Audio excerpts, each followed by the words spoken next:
Alrighty, hey guys, we are back for another tutorial video. Now, you're going to see that I'm going to keep upping my backspin here as it becomes more of a headwind. So, notice first that I'm going to stay away from the rough when making my adjustment here. I'm going to shoot a little bit more towards the gap here, into the neck a little bit, and play it right about 2 per ring, six and a half rings somewhere in here, making sure to try to clear enough. And I have to cheat the right side, unfortunately, for my pail out here. Hopefully this doesn't shoot down here too hard. It looks like it is coming in a little hot. I had to worry a little bit about, great ball left, because I don't have the most accurate, driver. It's at 64, decent, but as you see, this guy, Puck 6, he has 75 accuracy. It's a little bit more of a safe shot, and, he can kind of, model my shot a little bit, to an extent. That's one of the things that I just want to make a note of.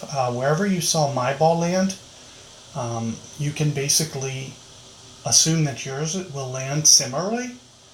So there you're seeing him, kind of drag it back to my same spot, change the spin up, and as you can see, pretty solid results by doing that. And that's kind of what I was mentioning about, if you watched a lot of my shootouts, about the best method for playing this hole is more what you just saw him shoot. That's what I've been messing around with, is playing it more like that, with the backspin. But it's a little bit tougher to execute with Thor's hammer because you don't quite have the curl to do it.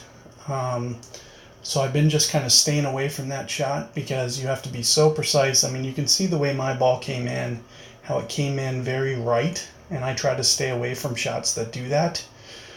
And, for the fact that my ball hit up there at the right, it made it a little bit tougher to stop it in there close.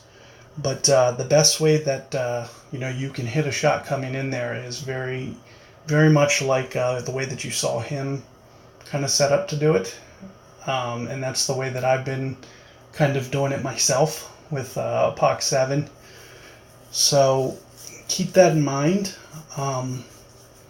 If you want to, play a little bit riskier and cheat that edge, I don't really recommend it with Thor because, like I said, you have to get so tight on that every time.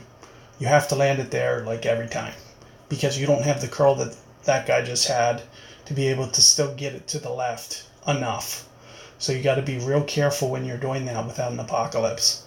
So keep that in mind, and that's why I kind of, I'm trying to do tutorials here that I think, are going to keep you guys a little bit safer in this tour. I used to play the percentages when I was, trying to max.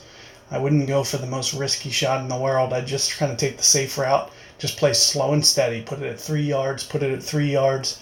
You keep doing that, and eventually, all of them add up, and you end up winning more than you're losing, and you end up maxing. So kind of a good strategy for you guys. I'm going to be posting this, and be on the lookout for more of my wins. I've covered a lot, but I'm going to try to keep on trucking here, do a couple more. So good luck, guys.